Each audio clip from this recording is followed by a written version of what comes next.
képp koo xam ne bëgg nañoo topp bu abonné ci chaîne bii rek di Mbacke Kadior TV luñ dugaliti dana ko am en exclusivité. Merci beaucoup, Président Habib Sy. Il a introduit en français et moi m'exprimer en wolof. Parce que nag jamono day toll foo xam ni waxtaan ak sa askan dafay war dafay jot pour que nul n'en ignore. Habib Sy fàttali ni léegi ne depuis ce matin réew mi ak Dakar ñu ngi dund ci jalt ay bàyyi la taxale yoo xam ne kenn xamul lan mooy solo li ko wund mooy régime boo xam ne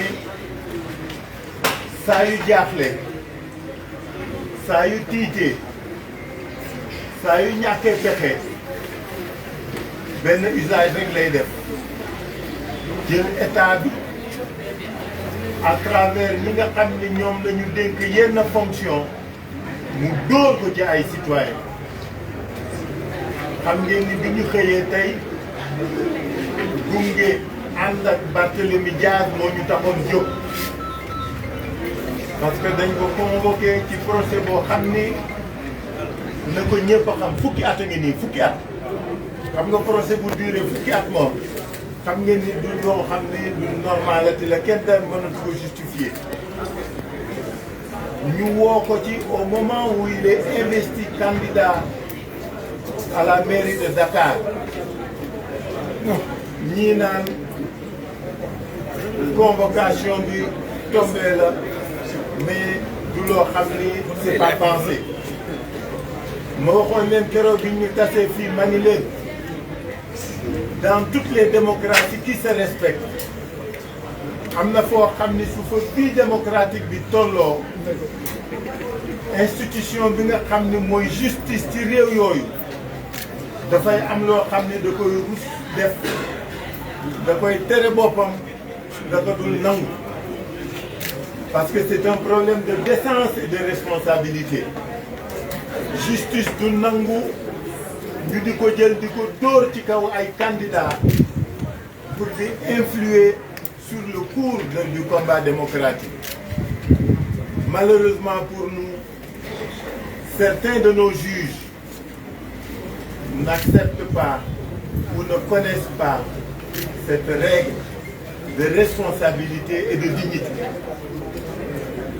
Ñu gunge Barthélémy Dias ñu renvoyé procès bi ñuy dox ñoom di dem tribunal ñu dogaale leen dogaale boo xam ne yéen ñëpp seetlu ngeen ko seetaan ngeen ko ci réseau bëgg leen néewal doole bëgg leen tuutal bëgg leen toroxal au nom de je ne sais quoi ñuy góor di góor ñu bañ jàmmaarloo bi ñu jàmmaarlooyee ba egg ci situation bi nga xam ne yéen ñëpp vivre ngeen ko ci la ñu dem ñun man ak président Déthié Fall pour trouver une solution qui permette à notre démocratie de respirer parce que jàmmaarloo mooy li mujj mais su mënul ñàkk moom on en use mais su ñu mënee am solution aussi dañ ko doxal ñu dem wax ak ñëpp wax ak Bart ak Déthié ak Malick wax ak force de l'ordre yi ñu trouver solution que ni daañu bàyyi Bart ñoom ñu ñibbi seen kër pour que mbooloo mi ak coow li juboon parce que gis ngeen mbooloo mi génn tey maanaam tey taali macha allah ñooñu suñ leen bàyyee ñu jàmmaarloo ñu gën a metti ñu seral fexe ba ñoom Bart génn di njimbi ñu dem ba université élément bip yi def forcing arrêté oto bi ñu jàmmaarloo fa xeex fa ñu yenu leen yóbbu ba ma demee ma wax kilifa yi ba ma dem commissariat central dem seeti commissaire central ba pour gis ko pour wax ak moom mu teerooñoo ak melokaan boo xam ne du ma ko nettali fii mais pour un haut fonctionnaire jëfinam rafetul jekkul waru on en prend acte parce que nag lu nekk ci nett lay mujj te nag li ci kanam rawali bët tey la suba la ñu dem camp Abdou Diassé bi nga xam ni foofu la élément BIP yi yóbbu suñu camarade yi ñu teeru bu rafet parce que ku nekk da ngay wax dëgg waxtaan ak ñun waxtaan yu rafet wax ñu lu dal suñu xel on n'est pas dupe on n'est pas naïf mais lañ ñu wax ñoom à tous les niveaux biñ ma ko waxee muy ñëy seen kilifa yi gën a mag man ak Déthié ñu waxtaan ñu ni suñu nit ñi nañu ñibbi parce que liñ ñu waxoon mooy que ni bi ma nee leen mën naa leen yóbbu ñu nangul ma ko xaarloo ma fa 1 heure de temps ñu wàcc ni ma non dañuy bañ la ñu daloon sànq dal ñu ànd di ñibbi ñu defaat cortège nit ñi génn bàyyi leen ñun ñu ñëw yóbbu leen ku nekk seen kër ngoon loolu la ñu kiitanteeg ñoom ñu génn fekk nit ñi ci biti ñun leen dem leen ñibbi parce que autorités yi nekk fii jox nañ ñu ay engagement yu leer wax nañ ñu leer ñëpp gis nañ ni ñun ñoo fa taxaw wax ni ñu ñibbi ba ñëpp dem ñun ñu soog a dem donc ñu ngi toogoon fii léegi xaar suñuy camarades yi fekk si ñu léegi lañ ñu ñoom seen bopp wax ma leen keneen suñu camarades yi ñoo notifié ni woo nañ leen notifié leen seen arrestation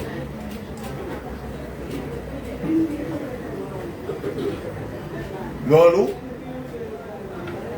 muy lu bees du ay kàddu yu waroo du ay jëf yu ñu bett nag parce que ñi ko séqal xam nañ leen seen kàddu amul valeur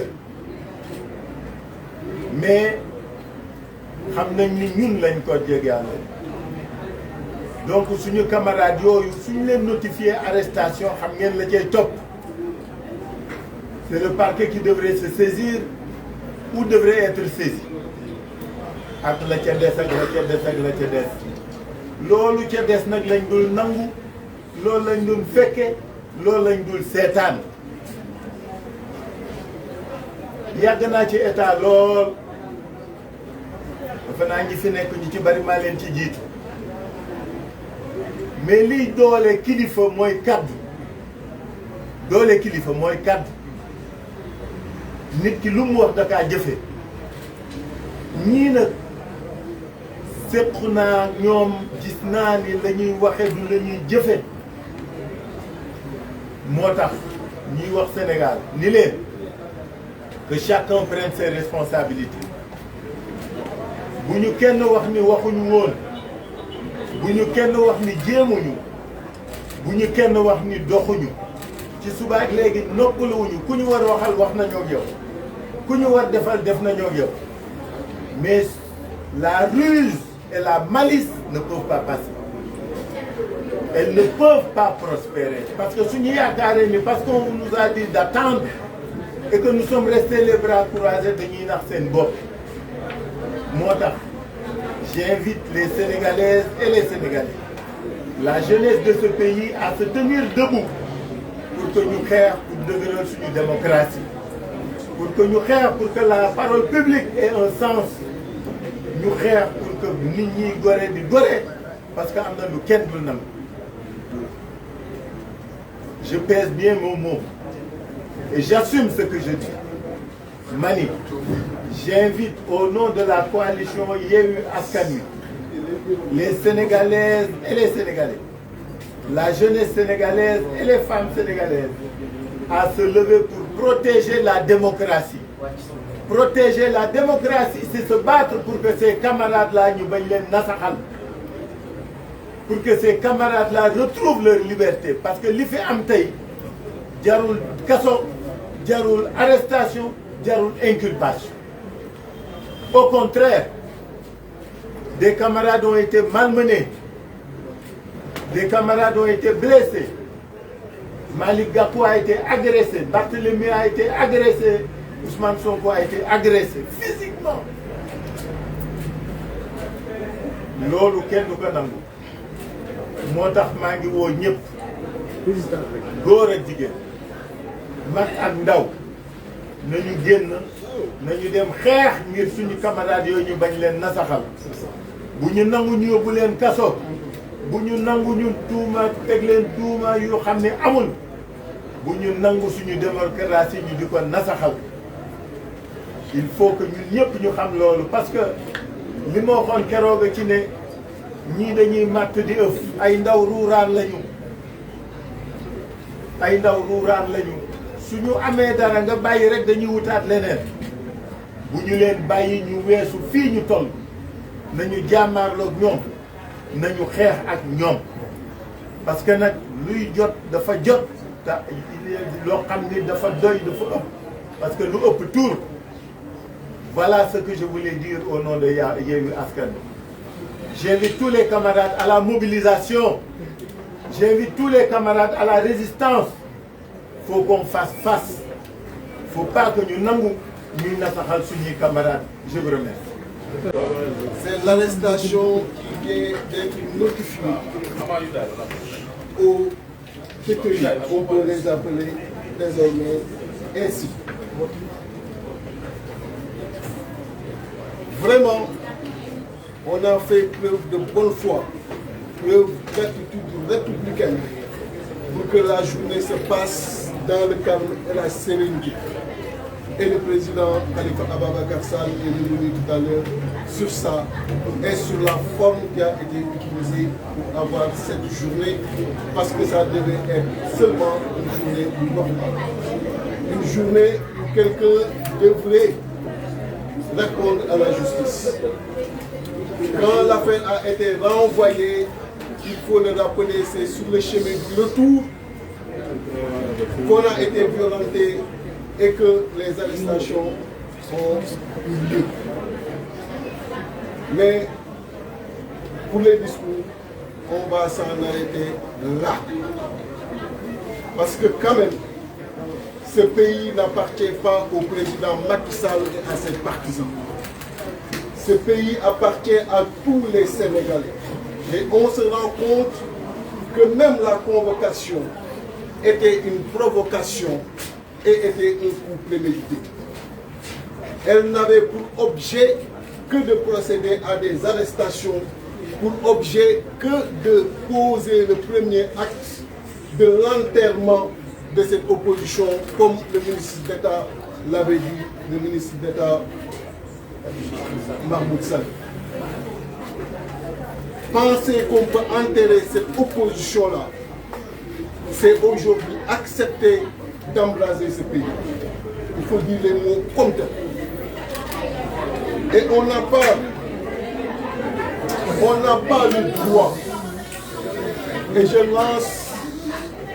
lance un appel à tous les jeunes des différents partis politiques, des différentes organisations de Yewwi Askan Wi, et au-delà de ces jeunes, à toutes les populations sénégalaises de se mobiliser et de faire face. Il est hors de question que la machine électorale mise en place par Yewwi Askan Wi, qui a fini de les faire peur, qu'ils veuillent aujourd'hui par la justice freiner cette machine électorale. Et c'est le lieu de saluer et de féliciter ces magistrats qui sont à la cour d'appel de Saint-Louis, qui n'ont pas suivi le forfait orchestré au niveau de Matam, qui ont montré que ce sont de dignes patriotes, de dignes Sénégalais, et qui nous ont suivis et qui ont donné aujourd'hui raison à la coalition Yewwi Askan Wi en demandant au préfet que tous les mandataires que j'avais désignés, qu'ils soient les seuls habilités à déposer les listes dans le département. Pour dire que le vent de la prise de conscience patriotique a commencé. Le patriotisme se lit partout. Et ce n'est pas chez les jeunes de cette coalition-là que ça va faire défaut. Et il faudrait qu'on comprenne que le seul message que le président Macky Sall comprend, c'est le message de la résistance. Et très sincèrement, je n'ai pas peur des mots que je prononce. S'il doit nous arrêter, qu'il nous arrête tous. Et d'ailleurs, quand ils ont voulu les arrêter, vous avez suivi, nous tous, on a voulu être dans le fourgon, dans la fourgonnette. Ils nous ont jetés par terre. Mais ce n'est pas grave, pour la démocratie, pour la résistance, c'est le minimum. Et cette résistance, nous allons la poursuivre. Et tous les jeunes du parti, tous les jeunes de la coalition doivent poursuivre cette résistance. Il est hors de question que nos camarades passent la nuit dans une prison. Il est hors de question que nos camarades passent la nuit dans un commissariat. Et je regrette, en le dénonçant, le comportement du commissaire central. On était là-bas avec le président Khalifa Ababakar Sall dans la salle d'attente. Son secrétaire lui a signalé notre présence. Il n'a pas voulu nous recevoir. Pire, il est sorti. Il nous a dépassé pour dire qu'il a des choses à régler sur le terrain. Alors que, en bon républicain, il était venu pour voir comment trouver une solution pour que le pays soit maintenu dans une stabilité. Pour dire que ce sont ces comportements-là qui ouvrent la voie de l'instabilité. Alors qu'ils sont des fonctionnaires. Ils sont là pour toutes les administrations, parce que les administrations se succèdent. Aujourd'hui, c'est le président Macky Sall, hier c'était le président Abdoulaye Wade, et avant le président Diouf. Et demain, ce sera quelqu'un d'autre. Le président Macky Sall va partir. Au plus tard, il ne nous reste que 2 ans à la tête de ces pays-là. Et que ces fonctionnaires le comprennent. C'est pourquoi j'ai salué avec insistance le courage des magistrats de la Cour d'appel de Saint-Louis, pensant que tous les magistrats des autres cours d'appel, Thiès, Kaolack, Ziguinchor, où on a eu à déposer nos recours, vont suivre le pas et savoir qu'aujourd'hui c'est la démocratie qui est menacée. Et pour une bonne respiration démocratique, on a besoin d'une opposition qui vit, d'une opposition présente. On a besoin que tous les droits des citoyens soient respectés. Et on ne va pas marchander ces droits-là. On peut tout marchander sauf un droit d'un citoyen, sauf un droit consacré par la Constitution. La procession qui a été faite aujourd'hui n'est rien d'autre qu'une manifestation consacrée par cette Constitution-là. Donc, le président Khalifa Ababakar Sall, un homme d'État qui a tout fait pour qu'on n'en arrive pas là, et je le salue parce que j'étais à ses côtés. Mais je pense que le président Macky Sall ne veut pas la paix dans ce pays. Et il vient de montrer qu'il ne veut pas la paix dans ce pays. On est une coalition, les populations comptent sur nous. On commence à cristalliser les espoirs, nos listes sont déposées, l'expression plurielle et libre, démocratique allait se passer, mais aujourd'hui il était question, et c'était ça la directive, de tenter de freiner la machine électorale migratoire. Et ça ne se passera pas ainsi. Vraiment, le président, excusez-moi si j'ai été assez dur, mais la circonstance nous l'impose. Les circonstances nous dictent ce comportement. Donc le message est simple. Descendons sur le terrain partout où nous sommes. Immédiatement. Il n'y a pas autre chose à apporter au président. Rapport de force. Pour appeler la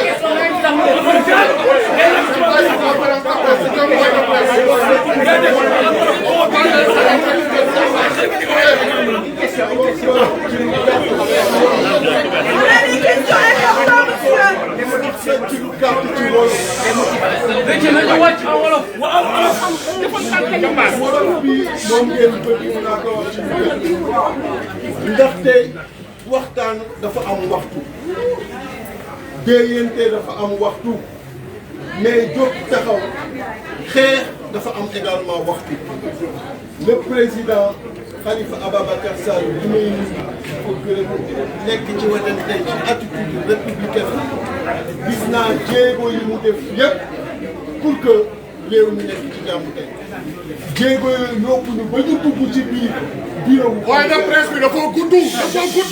Descendez dans la rue. Non, mais écoutez.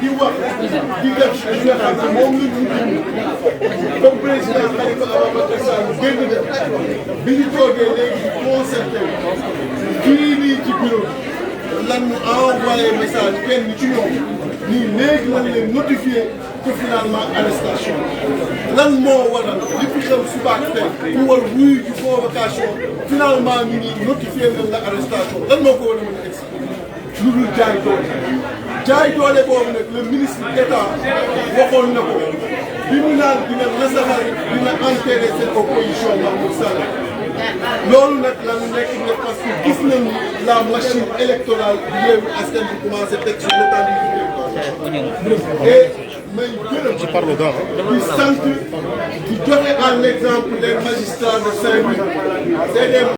pour nag ñi nga xam ne dañoo bëgg ñu defal leen ay publicité ci chaîne bi moo xam ci njaay bi ñu nekk service bi ñuy joxe ci seen liggéey wala ci seen entreprise woote leen gaaw ci numéro yi 77 610 36 85 wala 78 461 67 55 su ko defee ci ay njëg yu yomb nga am client yu bari kon nag bu leen ko wuute.